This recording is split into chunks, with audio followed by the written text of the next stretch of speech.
CM Sukhu की अध्यक्षता में हुई कैबिनेट बैठक। मुख्यमंत्री सुख शिक्षा योजना को मिली मंजूरी। एचआरटीसी में मिलने वाली सेवाएं रहेंगी जारी। 27 अगस्त से शुरू होगा हिमाचल विधानसभा का मानसून सत्र। सत्र से पहले विपक्ष ने जाहिर किए अपने इरादे। सर्वदलीय बैठक में नहीं लिया भाग। सुरक्षा के घेरे में होगा हिमाचल प्रदेश विधानसभा का मानसून सत्र। 600 जवान संभालेंगे सुरक्षा। एसपी संजीव ने लिया सुरक्षा का जायजा। बिलासपुर में कांग्रेस प्रवक्ता राजीव शर्मा ने की प्रेस कॉन्फ्रेंस। राजेश धर्माणी के खिलाफ बयानबाजी पर जताया विरोध। कहा कर्मचारी नेताओं ने घुमारवीं की जनता का किया अपमान। शिमला में उल्लास के साथ मनाया जा रहा जन्माष्टमी पर्व। प्रसिद्ध कृष्ण मंदिर में सुबह से ही लगी भक्तों की भीड़। पहाड़ों में गूंज रही जय श्री कृष्ण और राधा नाम की गूंज। नमस्कार, खबर हिमाचल प्रदेश देख रहे हैं आप और मैं हूं आपके साथ ज्योति आर्या। हिमाचल प्रदेश मंत्रिमंडल की बैठक मुख्यमंत्री सुखविंदर सिंह सुक्खू की अध्यक्षता में आज सचिवालय में हुई, जिसमें मुख्यमंत्री सुख शिक्षा योजना को कैबिनेट ने अपनी मंजूरी दी है। योजना के तहत विधवा, एकल नारी और विकलांग बच्चों की शिक्षा और प्रोफेशनल कोर्स का खर्चा सरकार उठाएगी। इसके अलावा कैबिनेट ने एचआरटीसी में पुलिस को मिलने वाली रियायती सेवाओं को जारी रखने का निर्णय लिया है, जबकि मासिक शुल्क को 110 से बढ़ाकर के 500 रुपये प्रति महीना किया गया है।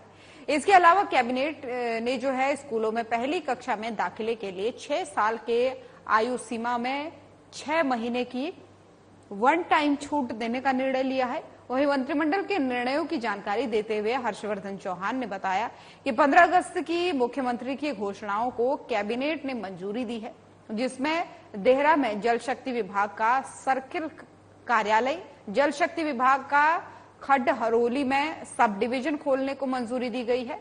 कैबिनेट ने राजीव गांधी स्टार्टअप योजना के तहत 100 ई टैक्सी को सरकारी विभागों में लगाने का निर्णय लिया है, ताकि युवाओं को रोजगार मिल सके।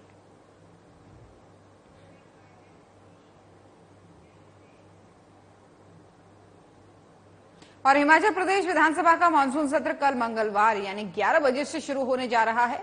10 दिन के इस सत्र के शुरू होने से पहले आज सर्वदलीय बैठक बुलाई गई, जिसमें विपक्ष की तरफ से कोई नहीं पहुंचा, जिससे साफ हो गया कि सदन में विपक्ष पूरी तरह के साथ आएगा, यानी पूरी तैयारी के साथ आएगा और सदन में हंगामे के पूरे आसार हैं।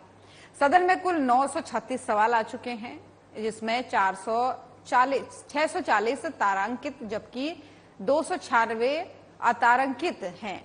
इसके अलावा नियम 101 के तहत 10 नियम, 62 के तहत 7 नियम, 63 के तहत जो है 1 नियम, 130 के तहत 20 और नियम 124 के तहत 4 चर्चाएं आई हैं। सर्वदलीय बैठक में विपक्ष के न पहुंचने को लेकर विधानसभा अध्यक्ष कुलदीप सिंह पठानिया ने बताया कि विपक्ष के नेता जयराम ठाकुर ने अपने स्वास्थ्य कारणों का हवाला दिया है। उधर संसदीय कार्य मंत्री हर्षवर्धन चौहान ने सर्वदलीय बैठक में विपक्ष के नेता के न आने पर कहा कि ये संसदीय परंपराओं के लिए उचित नहीं है। ऐसा पहली बार हुआ है कि बैठक में विपक्ष नहीं आया। यदि जयराम ठाकुर को नहीं आना था तो वो अपनी जगह किसी और को भेज सकते थे। बीजेपी ने ऑपरेशन लोटस का जो प्रयास किया है वो असफल रहा है। सत्र हिमाचल प्रदेश विधानसभा का होने जा रहा है और ये ऐतिहासिक है। आज तक के जितने सेशंस हुए उसमें सबसे बड़ा सेशन है, यानी इसमें 10 सिटिंग्स जो है मॉनसून सत्र में होनी जा रही हैं। हमारे पड़ोसी पंजाब है, 2 सिटिंग्स कर रहे हैं।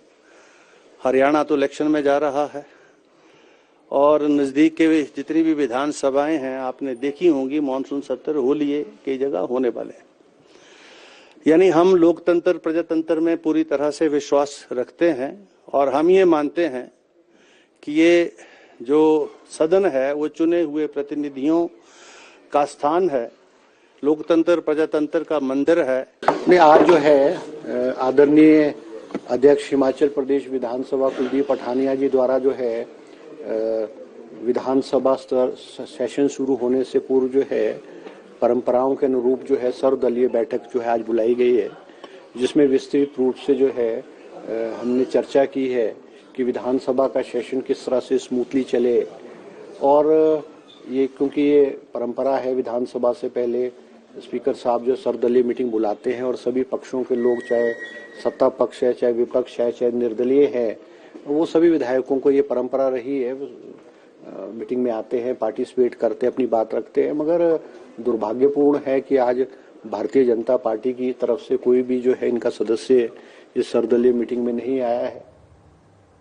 हिमाचल प्रदेश का विधानसभा का मानसून सत्र मंगलवार यानी 27 अगस्त को शुरू हो रहा है। सत्र शुरू होने से पहले ही पुलिस से सुरक्षा का मोर्चा पुलिस ने संभाल लिया है। सत्र के दौरान इस बार सुरक्षा के कड़े इंतजाम किए गए हैं। उधर विधानसभा में सुरक्षा का जिम्मा पुलिस, होमगार्ड और क्यूआरटी के जवानों ने अपने कंधे पर लिया है। उधर विधानसभा में 600 पुलिस जवानों के अलावा होमगार्ड और क्यूआरटी के जवान 24 घंटे तैनात रहेंगे। यही नहीं, इस बार विधायकों के पीएसओ और चालक विधानसभा के बाहर ही रहेंगे। सोमवार को शिमला एसपी संजीव गांधी ने विधानसभा में सुरक्षा का जायजा लिया और जरूरी दिशा निर्देश जारी किए। वहीं एसपी संजीव गांधी ने बताया कि विधानसभा मानसून सत्र को लेकर के पुलिस पूरी तरह से तैयार है और ड्यूटी पर तैनात रहने वाले जवानों ने विधानसभा में मोर्चा संभाल लिया है। विधानसभा में प्रवेश बिना पास के किसी को भी नहीं दिया जाएगा।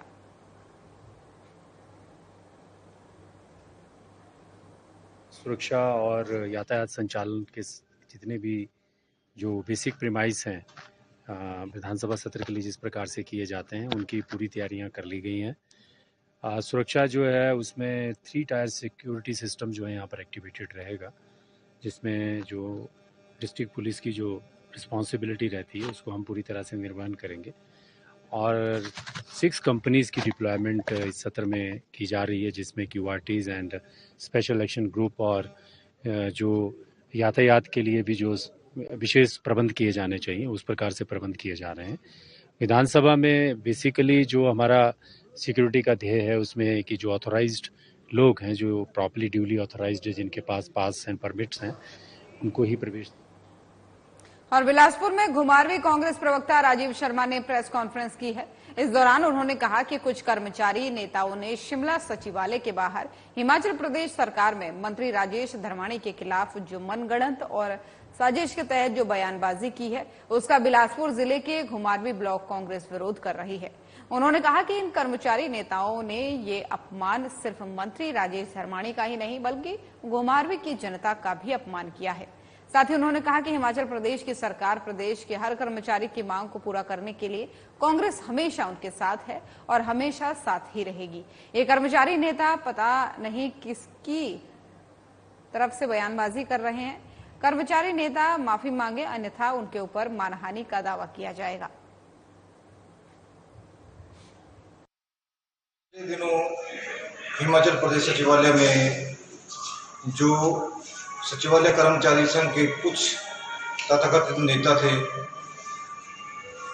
जिनमें संजीव शर्मा और 2 लोग उनके साथ और थे, जिन्होंने मंच से माननीय धर्मानी जी के खिलाफ जिस तरह की भाषा का प्रयोग किया, आज उसके उपलक्ष्य में हमने एक प्रेस वार्ता यहाँ पर रखी थी और सभी का एक ही मत था कि ये संजीव शर्मा और इसके दोनों साथी बिना शर्त माफी मांगे, अन्यथा उनके ऊपर मानहानि का केस दर्ज किया जाएगा। और दूसरी जो उन्होंने माननीय धर्मानी जी को चुनौती दी थी कि धर्मानी जी कहीं से चुनाव लड़के देख ले, तो धर्मानी जी पिछले कई वर्षों से चुनाव लड़ रहे हैं।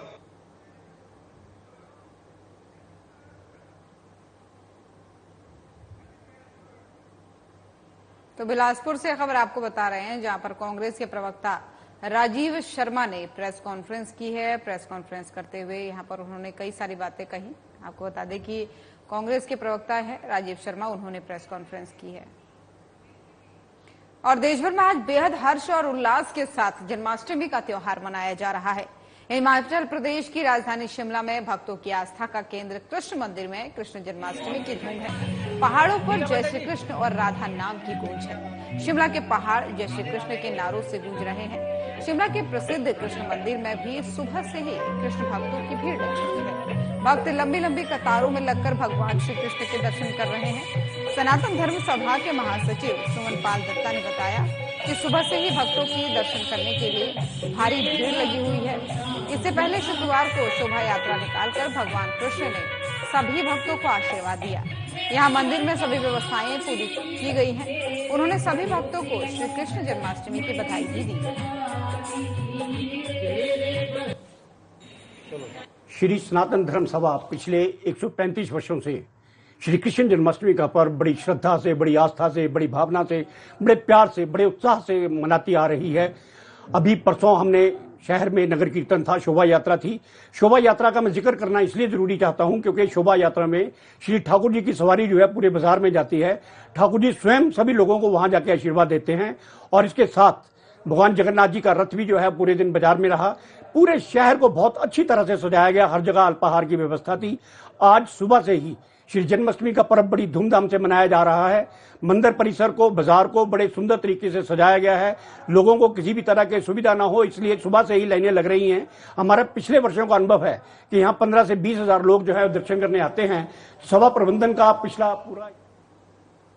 और बद्दी में कल शाम एक वीडियो वायरल हुई जिसमें साफ तौर पर देखा जा सकता है कि कुछ लोग दो लोगों को बेरहमी से डंडों से पीट रहे हैं और लड़ाई का ये खेल काफी देर तक चलता रहा।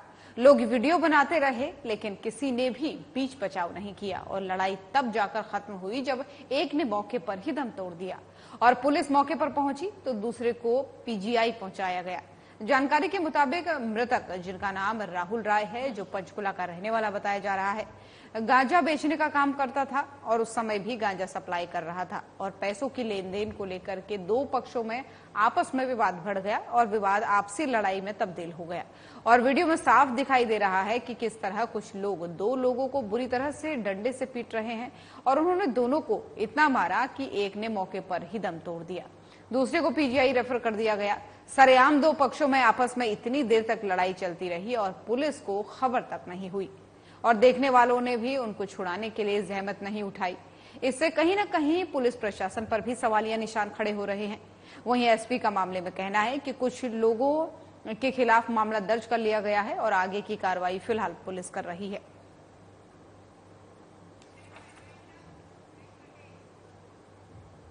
तो खबर हिमाचल प्रदेश देख रहे थे आप। बुलेटिन में फिलहाल इतना ही। खबरें लगातार जारी हैं। नमस्कार।